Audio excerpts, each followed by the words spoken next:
잠자던 자 그때 다시 일어나 영화로운 부활 승리 얻으리.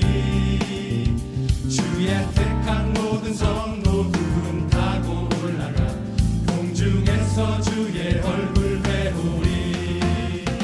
나팔 불 때 나의 이름, 나팔 불 때 나의 이름, 나팔 불 때 나의 이름, 부를 때에 잠시 참여하겠네.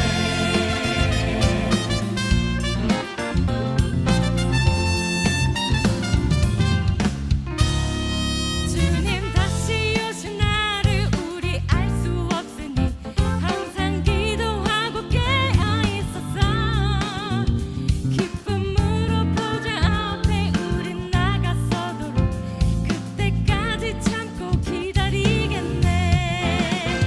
나팔 불 때 나의 이름, 나팔 불 때 나의 이름, 나팔 불 때 나의 이름, 부를 때에 잠시 참여하겠네. 나의 이름 부를 때에 잠시 참여하겠네. 나의 이름 부를 때에 잠시 참여하겠네. 나의 이름 부를 때에 잠시 참여하겠네. 나의 이름 부를 때에 잠시 참여하겠네. 나팔 불 때 나의 이름, 나팔 불 때 나의 이름, 나팔 불 때 나의 이름, 부를 때에 잠시 참여하겠네. 나팔 불 때 나의 이름, 나팔 불 때 나의 이름, 나팔 불 때 나의 이름, 부를 때에 잠시 참여하겠네. 부를 때에 잠시 참여하겠네. 부를 때에 잠시 참여하겠네.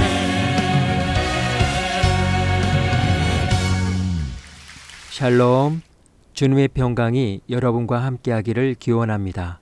오늘 성경 읽기와 말씀 묵상을 통해 하나님의 말씀을 깨닫는 지혜와 기도하고 간구하는 모든 것들 위해 응답의 열매가 충만하기를 소망합니다. 오늘 성경 읽기 내비게이션은 민수기 10장입니다.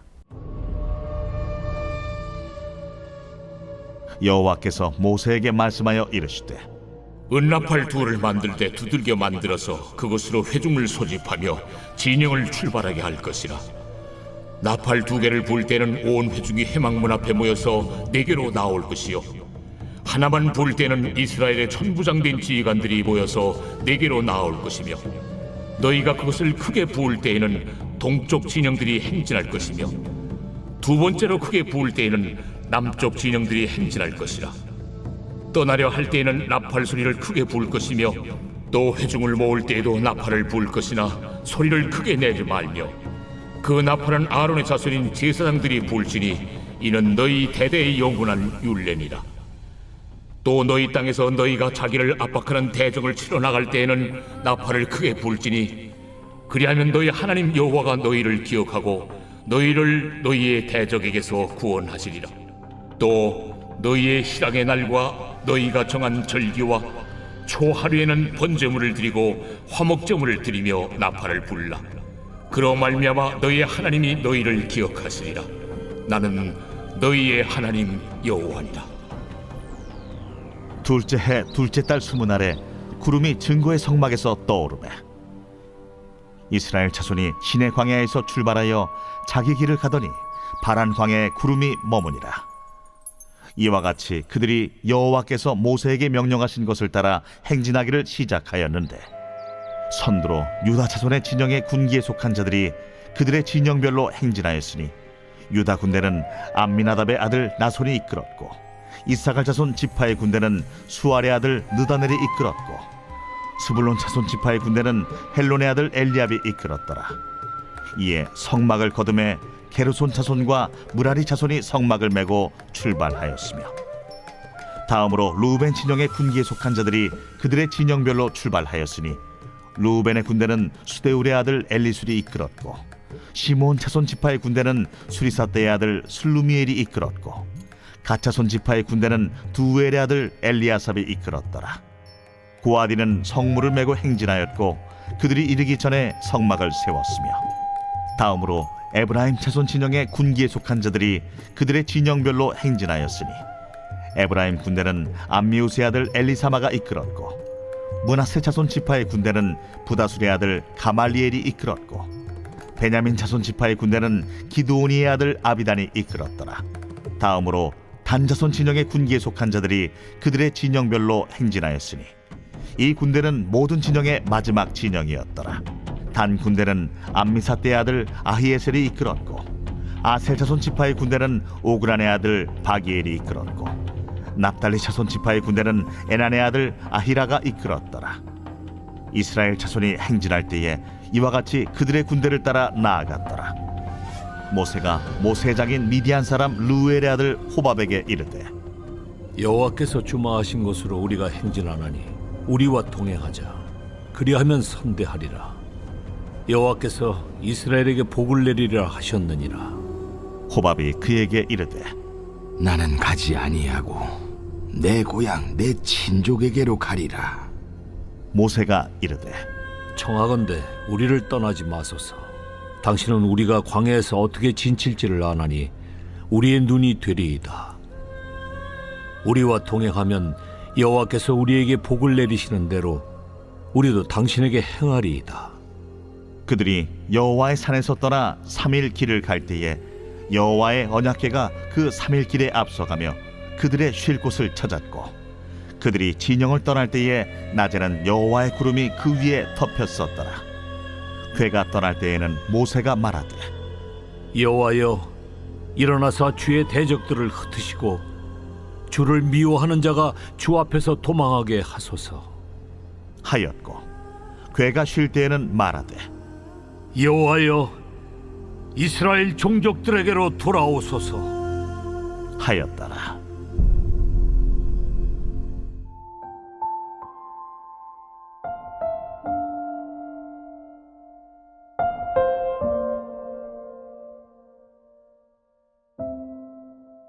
도구, 어떠한 일을 하는데 사용하는 물건을 뜻합니다. 굳이 분류하자면 물건들 중에서도 특정 목적에 유용하거나 일반적으로 유용하게끔 생긴 물건들을 말합니다. 즉 좁은 의미에서는 사람이 특정 상황에 유용하게 사용할 수 있게끔 만든 물건, 넓은 의미에서는 사용할 수 있겠다 싶은 모든 물건을 통칭합니다. 순 우리말로는 연모라고도 합니다. 이에 대한 대표적인 예로는 구석기 시대의 돌망치 같은 것을 떠올려 볼 수 있습니다. 일반적인 의미에서 돌멩이를 도구라고 표현하지 않습니다. 그러나 무언가를 깨부수거나 내리찍어야 할 때 돌멩이는 훌륭한 도구가 됩니다. 따라서 쓰레기를 포함한 대부분의 물건은 사용하고자 하는 주체가 어떤 의도를 가지고 사용하느냐에 따라 도구로서의 존재 가치를 가질 수 있습니다. 현대에 이르러서는 도구에 대한 정의가 너무 광범위해서 사실 도구라는 단어는 물건보다 관념적인 의미로 더 많이 쓰입니다. 즉 명사가 생겨버린 전화기를 굳이 상대방과 원격으로 대화하는 도구라 칭하지 않는다는 의미입니다. 대부분의 도구들은 만들어지는 것과 동시에 그것을 지칭하는 명사가 부여되기 때문에 사실상 도구라는 단어 자체를 사용할 일이 별로 없습니다. 그에 따라 도구라는 단어는 대개 아직 별다른 명사가 부여되지 않은 추상적인 물건을 지칭할 때 사용하거나 관념적, 형이사학적인 어떤 사고의 흐름을 지칭할 때 쓰이는 경우가 많습니다. 전자의 경우 이러이러한 상황에 써먹을 만한 도구가 없을까? 후자의 경우 이런 이념을 증명하는 도구로서 또는 이런 도구를 통해 사고의 흐름을 등으로 표현할 때 쓰입니다. 민수기 10장은 하나님께서 당신의 백성을 인도하시는 데 사용하는 각종 방법, 도구들에 대해 말합니다. 나팔, 구름, 언약궤 등이 그것들입니다. 나팔은 시각적 도구들에 대한 청각적 도구로 사용되었습니다. 구름과 언약궤의 움직임에 따라 이스라엘 백성들 역시 움직여야 합니다. 그때 진의 배치와 이동 방법에 따라 일사불란하게 움직일 수 있도록 신호를 주는 도구가 나팔입니다. 잠시 나팔소리 신호 3가지 테키아, 쉐브림, 테르아를 들어보겠습니다.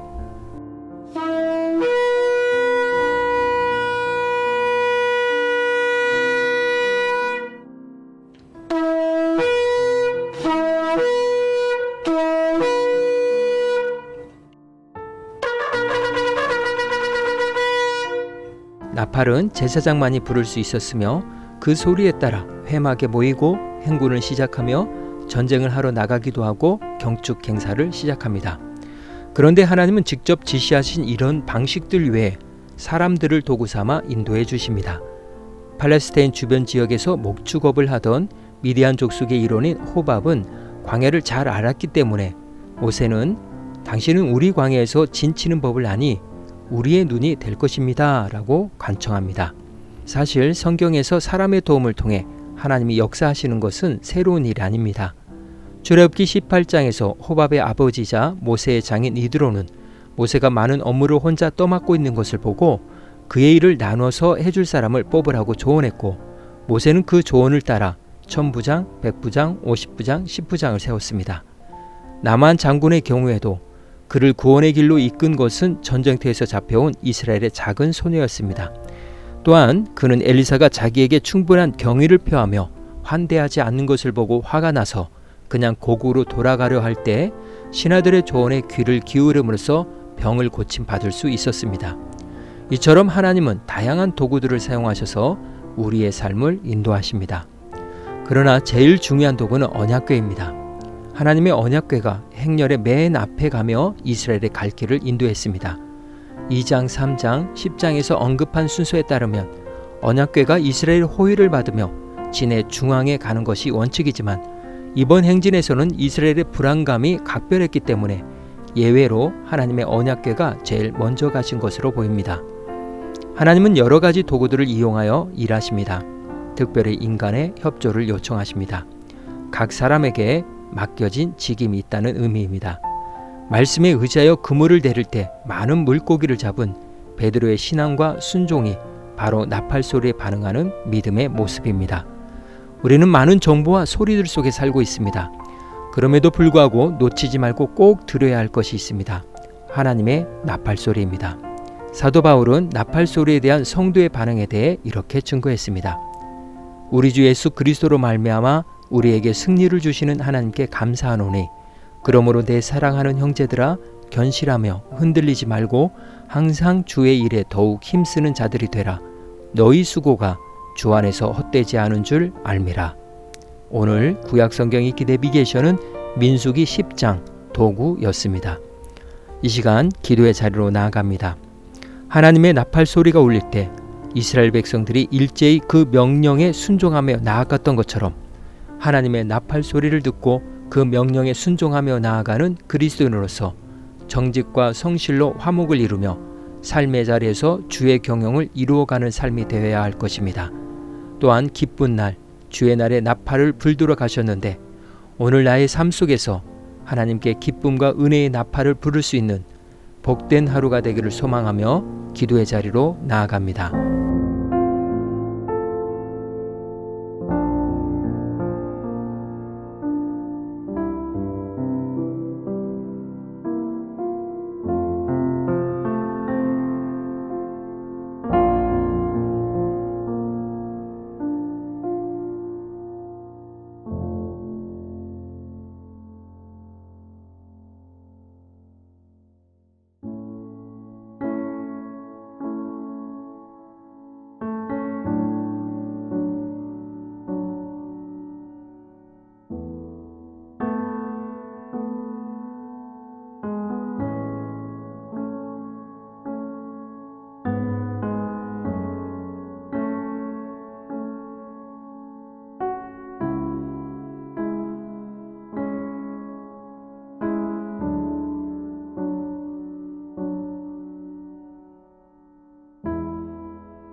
사랑의 하나님, 언제나 주님의 도구로 쓰임받기를 원합니다.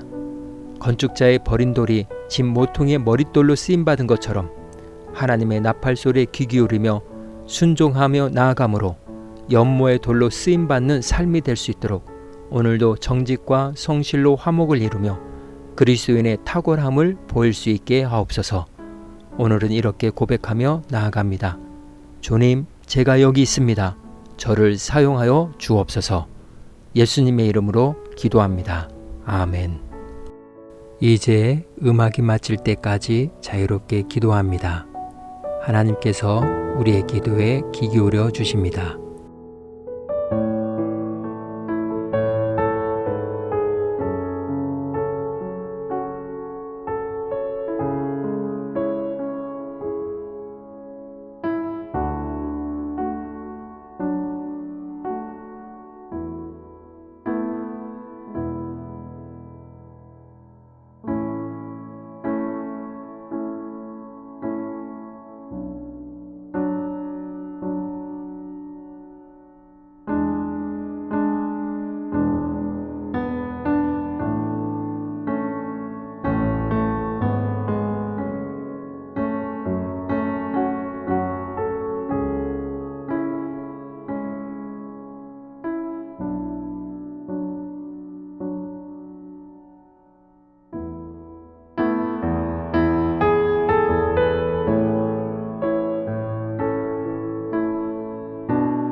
우리의 기도를 들으신 하나님께서 오늘도 동행하십니다. 주 안에서 승리하십시오.